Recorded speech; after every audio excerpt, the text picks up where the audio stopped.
Ce que je vous propose dans cette émission, c'est un retour sur l'événement de cette fin d'année à Saint-Quentin, l'an 1 de la robot numérique. Un événement qui a permis de rassembler les professionnels du secteur de la robotique et du numérique au Palais de Fervaques le 25 novembre dernier. Un rendez-vous dont je vous propose de prendre la température avec ces quelques images.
Ce dont nous allons parler plus particulièrement aujourd'hui, c'était l'événement, l'exclusivité de cette semaine consacrée à l'innovation et à la robotique.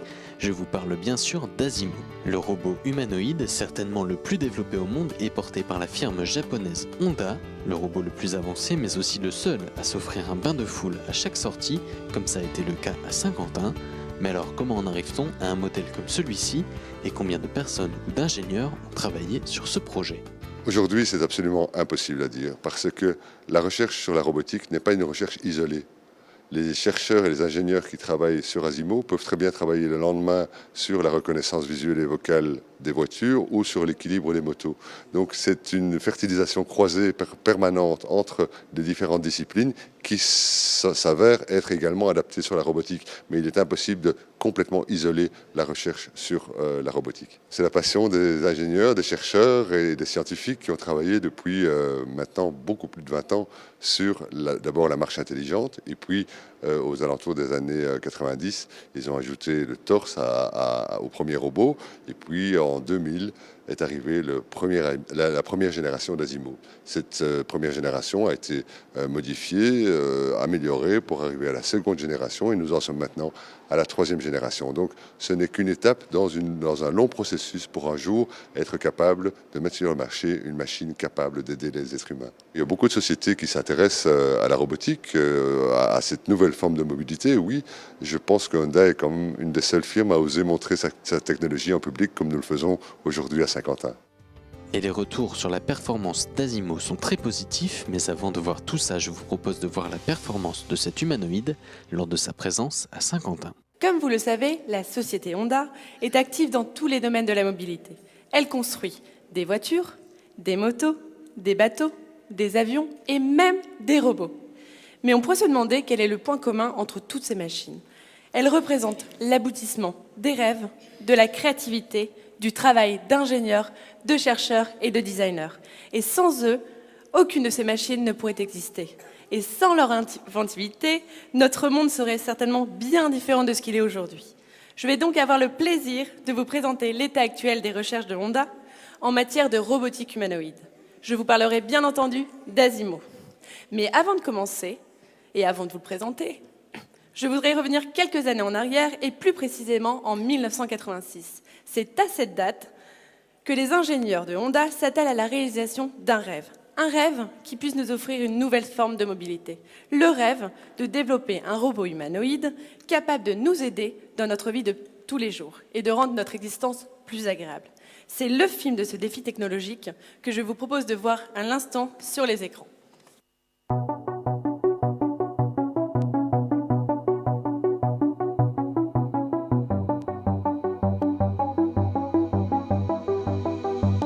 In many ways, Honda can best be defined by its pioneering research and development in advanced humanoid robotics. It requires state-of-the-art technology, a spirit of innovation, a dedication to enhancing people's day-to-day lives by expanding mobility, and a focus on serving customers and creating products that benefit society. In a world designed for humans, engineers began by focusing on developing legs that could walk independently. And in 1986, Honda's first experimental humanoid robot, E0, took its first successful steps. But E0 could only walk slowly in a straight line. Known as static walking, this is different to the way humans walk. So Honda's engineers looked closely at how people walked and maintained balance to better understand the mechanisms of movement. In their study, they found that when humans walk, they get just off balance, as if they were about to fall forward. This walking while falling is very difficult to simulate in a robot. In 1988, a breakthrough was made with the E2 experimental robot, and successive robots in the E-series made additional progress. However, all E-series robots lacked a torso. The engineers' next major challenge was to create a complete robot with a body as lightweight and efficient as possible. These efforts led to the introduction of P1 in 1993. P1 had a somewhat rugged appearance, but at last a humanoid robot had been created. In 1996, engineers reached a number of additional milestones in its second prototype humanoid robot, P2. And later, an all-new prototype robot, P3, was introduced, the world's first completely independent walking humanoid robot. The next stage of the dream challenged engineers to create something that could function in an actual human living environment to better enable it to help people. The result was ASIMO, an acronym for Advanced Step in Innovative Mobility. First introduced in 2000, ASIMO achieved better balance, was more nimble on its feet, featured a sleek, stylish design, and was capable of simple operations within a human living environment. ASIMO's height was an important strategic decision. Its size allows it to easily operate in a human environment, and its eyes are located at the same height of those of a seated adult. Since its introduction, Honda engineers have continued to refine and improve ASIMO, and in 2005, these efforts led to a new generation being unveiled. This ASIMO could carry out a number of simple tasks, such as pushing a trolley or delivering a tray, and most impressively, ASIMO could now run. Further advances came in 2007. enabling Asimo to collaborate with other robots and even recharge itself when low on power. Up until this point, Asimo was an automatic machine, relying on programming and human input to execute a task. So the next major step was to develop a more intelligent robot that could adapt its behaviour to its surroundings. This scientific endeavour led to the latest generation of Honda's humanoid robot, the all-new Asimo. Vous venez de voir l'historique du développement d'Asimo jusqu'à la seconde génération. Mais depuis, le développement s'est poursuivi. Une troisième génération de ce robot a été développée et c'est plus précisément cette version que nous avons le plaisir de vous présenter aujourd'hui pour la première fois en France. Alors, passons aux choses sérieuses. Asimo, I think people are waiting for you.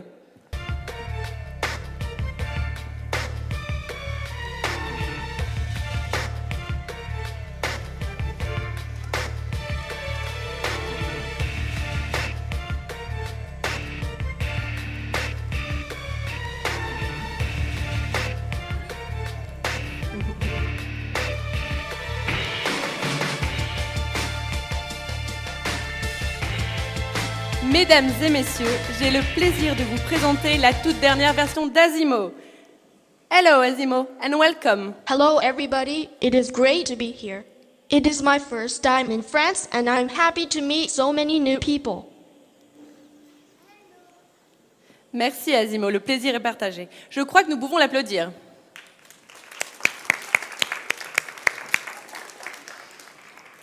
Petite précision, Asimo est un prototype qui, dans sa définition actuelle, parle uniquement anglais ou japonais. Et comme mon japonais n'est pas vraiment parfait, toutes les interactions que l'on aura ensemble se feront en anglais.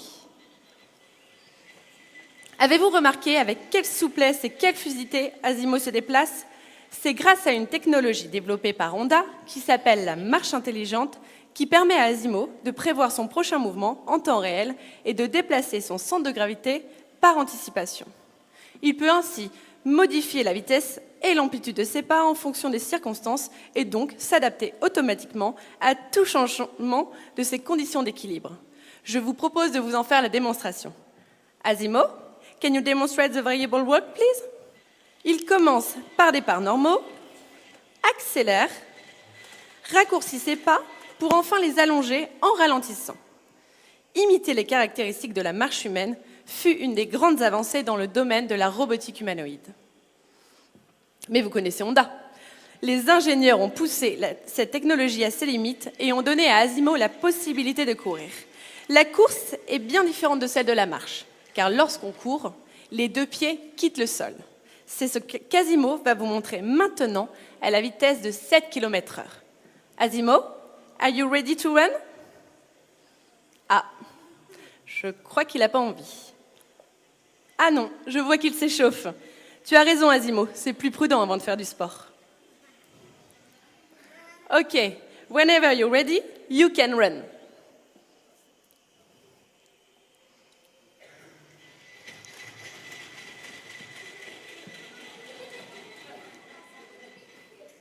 Bravo, Asimo, applaudissons-le. Nous voudrions maintenant vous montrer qu'Asimo peut également courir en demi-cercle. Ce qui signifie qu'il est capable de compenser la force centrifuge en se penchant légèrement vers l'intérieur de la courbe. Lorsqu'il court en demi-cercle, la vitesse est légèrement inférieure à 5 km/h pour être plus précis. Ok, whenever you want, Asimo.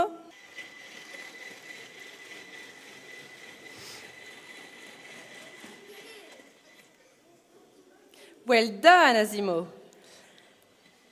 Par rapport aux versions précédentes, de nombreux progrès ont été enregistrés en termes de fluidité de mouvement et de rapidité des processeurs. Asimo est maintenant capable d'entraîner des séries de mouvements complexes sans devoir marquer une quelconque pause. Nous allons vous illustrer cela et cette capacité. Asimo, can you work and run seamlessly, please?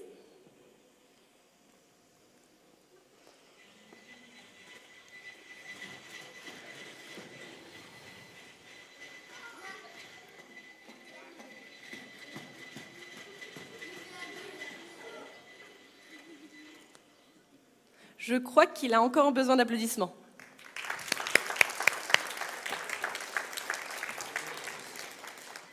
il vient de vous le démontrer, Asimo est également capable de sauter, ce qui représente une véritable performance en matière d'équilibre dynamique. Nous allons maintenant lui demander de nous en faire une nouvelle démonstration. Asimo, can you jump, please? Okay.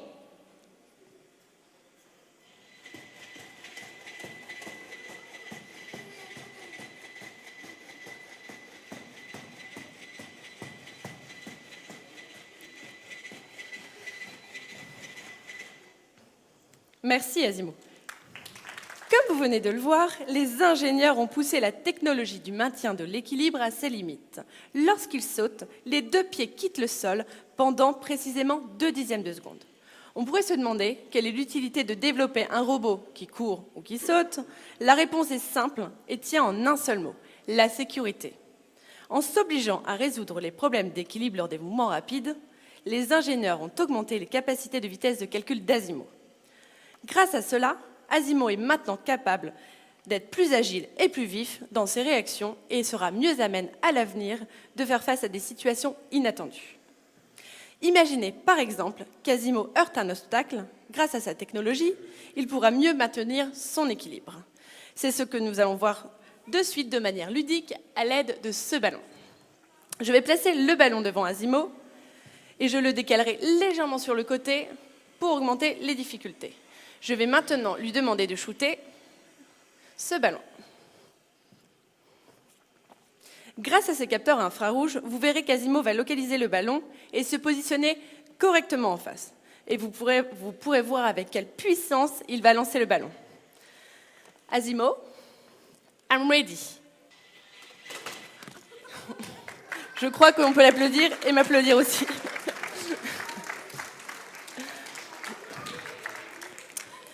Merci Asimo. La technologie du contrôle de la stabilisation a représenté une grande avancée dans la capacité d'Asimo de se mouvoir de manière autonome.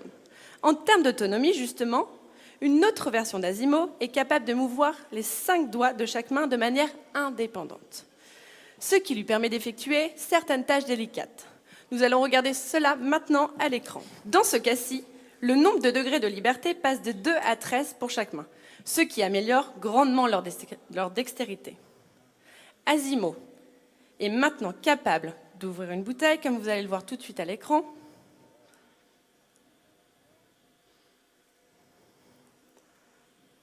De même, ces senseurs lui permettent d'appliquer la force adéquate au gobelet en carton pour pouvoir y verser le liquide contenu dans la bouteille. De plus, cette nouvelle avancée permet à Asimo de maîtriser la langue des signes en anglais ou en japonais, ce qui élargit encore plus ses aptitudes à communiquer. Mais cette séquence m'a donné soif. Je vais maintenant demander à Asimo de m'apporter une boisson, un exemple pour vous montrer comment un robot pourrait à l'avenir être à même de nous aider dans notre vie de tous les jours. Asimo, can you bring me a coffee and a water, please? Okay. I'm going to the bar. Asimo sait parfaitement où aller chercher les boissons, car cette position a été préprogrammée. I'm here to receive drink from my friends. I'm receiving drink from my friends. Okay.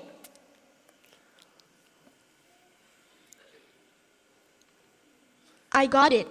Is this fine? I'll start the delivery to my friends. Les opérations que vous voyez ici sont exécutées de manière entièrement autonome par Asimo.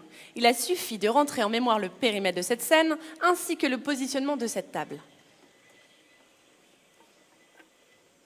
I came for delivery.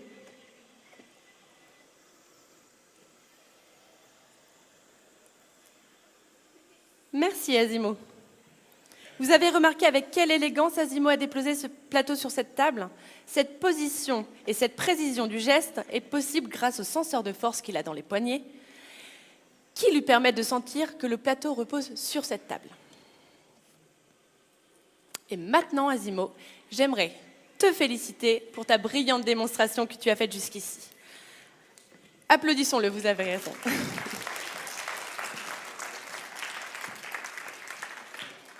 Asimo et moi allons échanger une poignée de main. C'est toujours un moment très spécial que de serrer la main d'un robot. Bien sûr, nous savons tous qu'Asimo est une machine, mais quoi de plus humain que cette simple marque d'amitié? Let's shake hands, Asimo. Let's shake hands.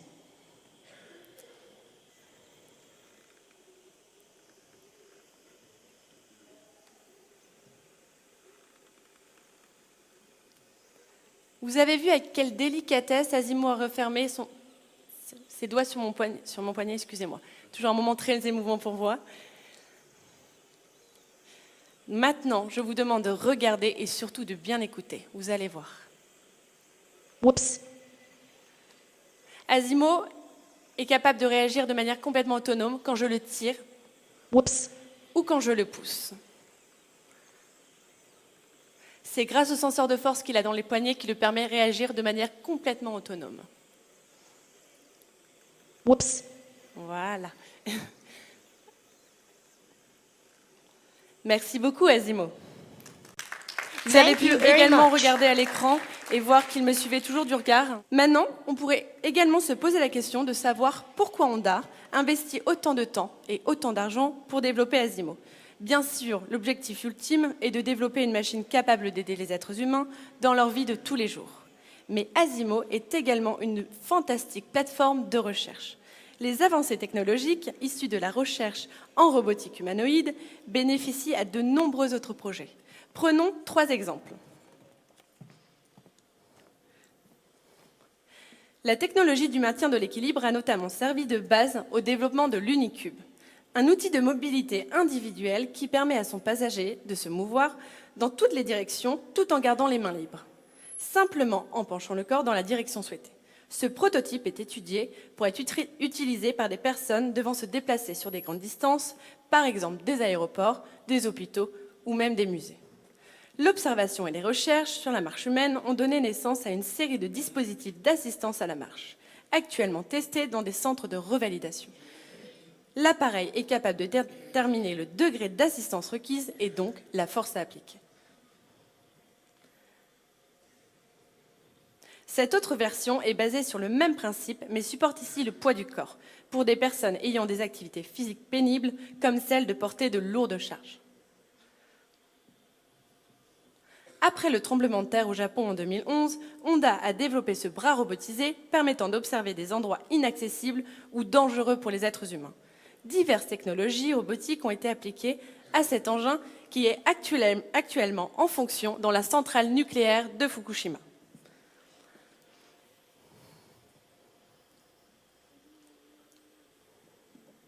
Mais revenons maintenant à notre Asimo.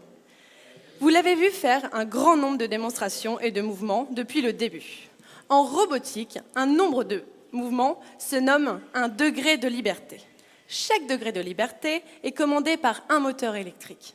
Asimo dispose de 34 degrés de liberté et donc 34 moteurs électriques. Sa tête, par exemple, dispose de 3 degrés de liberté. Il peut la bouger latéralement, verticalement et aussi sur le côté. Ce qui signifie qu'il a 3 moteurs dans la tête. Imaginez donc que pour certains mouvements difficiles, 34 moteurs sont utilisés simultanément. Pour vous montrer cela, ainsi que pour illustrer la rapidité de ces processeurs, je vais demander maintenant à Asimo de danser. Music, please.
Merci Asimo, applaudissons-le. I would like to dance some more. Je crois qu'il a encore envie de danser. On va le laisser.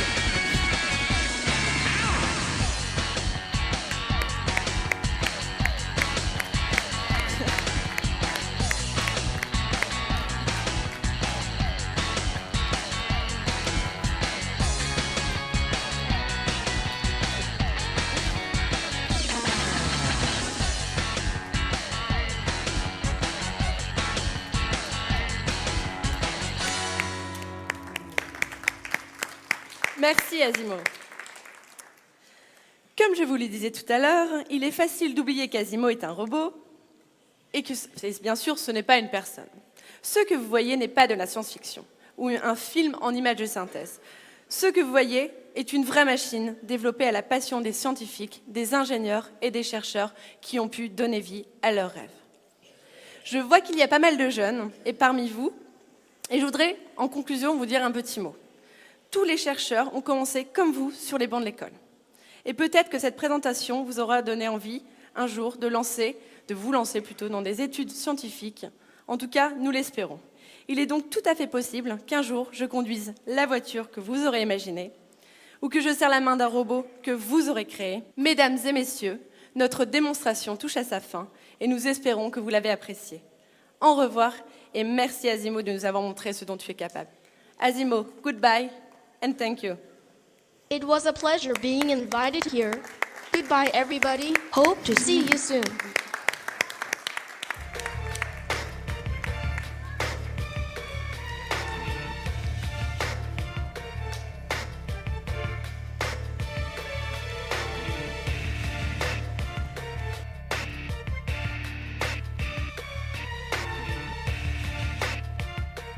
La démonstration de technologie de Honda est impressionnante, vous n'avez pour sûr jamais vu un robot de ce type combiner autant de fonctions et d'intelligence que celui-ci, mais qu'en ont pensé les visiteurs venus admirer cette démonstration? C'était impressionnant, nous avons pu voir un robot avec la possibilité de marcher, de courir, c'était vraiment beau. J'ai trouvé ça très impressionnant et l'occasion de découvrir des choses insoupçonnées qu'on pourrait concernant les robots, c'est extraordinaire. C'est formidable, c'est super, c'est émouvant aussi. Enfin. C'est l'avenir, sûrement. Juste, on se retrouve en enfance et c'est vraiment... ouais, on reste un enfant toujours devant ça, quoi. La démonstration est très probante, je pense. Il va apporter, me permet de découvrir des utilisations très spéciales du robot et me projeter aussi dans l'avenir parce que comme je vais devenir vieux, peut-être qu'il m'aidera. C'est intéressant, très intéressant. C'est plein d'avenir, plein d'espoir pour le futur. Super, je suis super impressionné. Je voulais le montrer à mes enfants et peut-être qu'un jour, on les utilisera à la maison. Impressionnant. Super agile, super mobile. Et en plus, il a l'air de nous écouter, donc ça, c'est génial. Et qu'ont pensé les ingénieurs d'Asimo de leur passage à Saint-Quentin? Alors notre passage à Saint-Quentin, c'était simplement formidable. Le public saint-quentinois est magnifique. Voir tous ces enfants, voir tous ces gens venir nous voir et découvrir la technologie de Honda, découvrir la technologie d'Asimo, pour nous c'est un cadeau. Et vraiment, on a été super bien accueillis ici, à la fois par l'équipe de la mairie, mais aussi par toute la population. L'an 1 de la robot numérique, c'était aussi un salon et des tables rondes qui regroupaient quelques-uns des meilleurs professionnels français et internationaux. Je suis allé à leur rencontre pour leur demander ce qu'ils avaient pensé d'Asimo. Je suis Asimo depuis la version E0. Pour moi, c'est un privilège, vraiment un privilège et un grand honneur d'avoir pu voir Asimo d'aussi près. Moi, je pense que c'est extraordinaire de la part d'une entreprise comme Honda d'avoir fait ce développement alors que derrière, il y avait absolument rien. Ils pensaient rien commercialiser. Et je sais pour avoir vu quelques reportages notamment que lors de la catastrophe de Fukushima, ils ont été approchés par le gouvernement japonais pour développer vraiment dans la hâte la plus totale un robot qui soit capable d'aller fermer des vannes dans Fukushima. Et je pense qu'ils ont pu, de par leur avance technologique et toute la R&D qu'ils avaient fait sur Asimo, ils ont pu répondre de manière très très rapide à cette demande. Bon voilà, pour moi Asimo il est complètement en dehors de tout ce qu'on a vu jusqu'à présent, il est juste extraordinaire. Et je suis absolument fan, incontournable. Quand on est roboticien et que, enfin moi j'ai 41 ans, je travaille dans la robotique depuis 17 ans, on ne peut être que fan d'Asimo. Chez Aldebaran, on travaille sur Romeo, qui est un objet d'un peu de l'allure d'Asimo, mais avec une orientation beaucoup plus tournée vers l'interface homme-machine. Donc Asimo est une superbe machine avec vraiment un chef-d'œuvre d'intégration. C'est aussi une machine extrêmement chère, extrêmement peu facile d'accès. On a une chance énorme de l'avoir ici à Saint-Quentin. Moi, je l'avais quasiment jamais vue en vrai. Donc c'est très très rare. Il faut vraiment qu'on profite de ça et qu'on soit très honoré du passage d'Asimo ici. Voilà, donc c'est vraiment une machine qui est extraordinaire, avec des démonstrations technologiques d'un robot qui saute à cloche-pied qui sont vraiment au top de ce qu'il fait dans le monde de la recherche. Là, en revanche, c'est vrai que ce masque de cosmonaute l'éloigne un peu de nous. Cette voix sortie de nulle part en fait encore un objet un peu mystérieux. Et nous, vraiment, chez Aldebaran, notre positionnement, c'est que le robot ne soit pas un objet mystérieux, ça soit un objet facile d'accès, auquel on a envie de parler, qu'on a envie de toucher. Voilà. Et donc, notre positionnement est là. Et d'ailleurs, avec Honda, j'en discutais avec eux, pour eux, on ne fait pas la même chose. Eux, ils font de la démonstration technologique. Voilà ce que la technologie va pouvoir faire. Et nous, on dit, voilà ce qu'aujourd'hui, on peut vous proposer comme robot et les usages qu'on vous propose avec. Donc, ce sont deux approches qui sont vraiment complémentaires. J'étais très impressionné par Asimo. C'est la première fois que je vois un robot qui est capable de sauter sur une jambe, qui est capable de sauter à pieds joints et qui est capable de se déplacer en courant. Donc ça, c'est vraiment, je pense, le top du top de ce qui se fait au niveau technologique actuellement dans les robots. C'est tout à fait impressionnant, même si pour être très honnête, j'adore Asimo, mais moi j'ai un petit doute personnellement sur le fait que l'approche humanoïde des robots est la bonne. Ça me rappelle un petit peu au tout début de l'aviation, les tout premiers inventeurs pensaient qu'il fallait que les avions aient les ailes qui battent. Vous voyez, et je me demande finalement si dans le monde de la robotique, on n'est pas en train de reproduire le même type d'erreur. Ce que moi je vois dans les robots qui vraiment fonctionnent avec des usages réels, que ce soit dans l'industrie où on va plutôt être sur des bras, on va plutôt être sur des machines, mais pas forcément de force humanoïde, ou alors dans l'usage quotidien, les choses qui se développent comme l'aspirateur ou la tondeuse, ça n'a pas du tout des formes humanoïdes. Donc voilà, je pense que c'est extrêmement intéressant, je l'adore. J'adore aussi ce Nao, par exemple, d'Aldebaran. Mais je pense qu'il y a d'autres voies à explorer que le robot humanoïde. Moi, c'est vrai que ça m'a bluffé. Bon, je ne pensais pas entre nous qu'on était arrivé à un tel niveau en termes de réalisation, je dirais, en termes de fonctionnalité pour ces robots humanoïdes. Et ça présage d'un futur, oui, probablement fort intéressant à découvrir. C'est très impressionnant, c'est des technologies qui sont vraiment poussées. Le plus impressionnant, c'est le robot en fait qui saute et qui arrive à réatterrir en modifiant son centre de gravité sur différentes plages de vitesse. Ça, c'est quelque chose de très impressionnant aussi. Puis la manière qu'il a réinterprété notre marche humaine. En fait. Asimo, c'est ce que j'appelle la robotique de service. Nous, on est plus dans la robotique industrielle. Nous, nos développements sont plus dans la collaboration homme-machine. Mais avec Asimo, on a une certaine forme de collaboration avec l'humain. Donc on a des points communs et la robotique évolue comme ceci vers de plus en plus de collaboration, d'interaction avec l'homme. J'ai pensé que c'est très bien, mais enfin on est encore dans la science-fiction.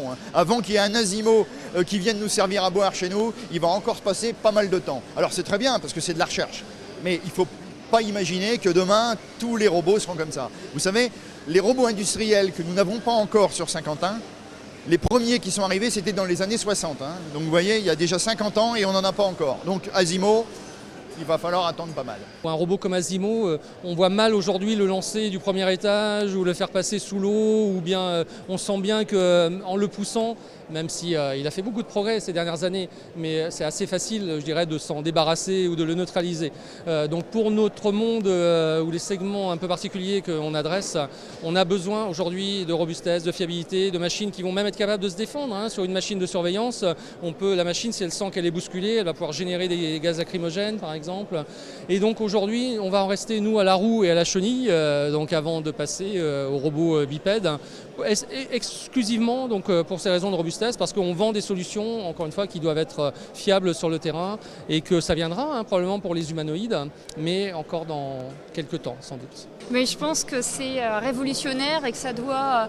je pense que là, on peut tous, chefs d'entreprise, écosystème, end-user, et puis jeunes diplômés, on peut que croire en son potentiel et voir qu'après des années de travail et de collaboration entre ingénieurs et équipes passionnées, on peut arriver à des belles réussites techniques et qu'on peut, que les chefs d'entreprise de PME puissent bénéficier d'avancées technologiques dans d'autres applications robotiques et que tout est accessible et que tout finit par arriver.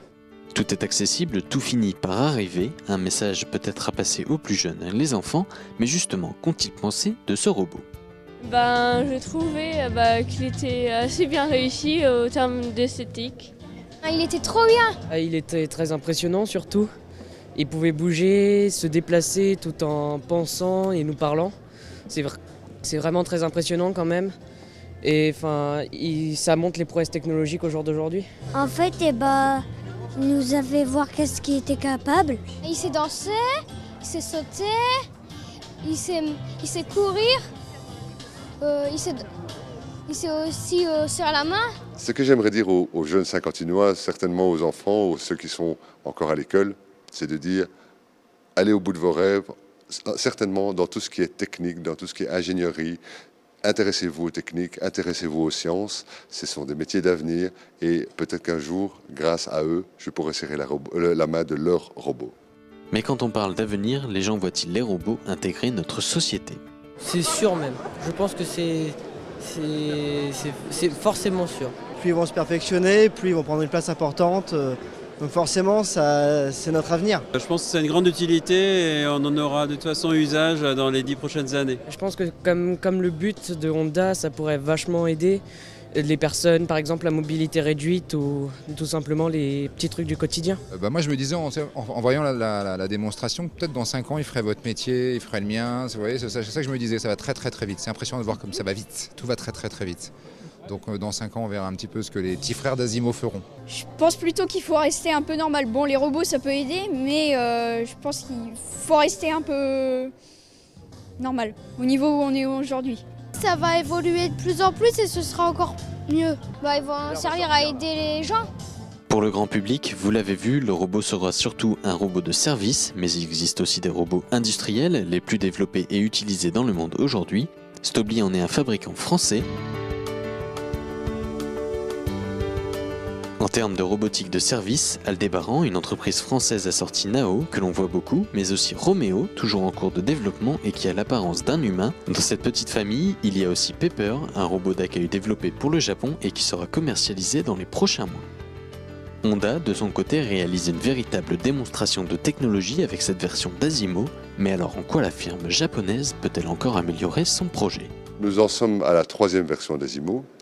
Le prochain challenge pour les ingénieurs, c'est réellement de pouvoir faire en sorte que la machine soit plus autonome.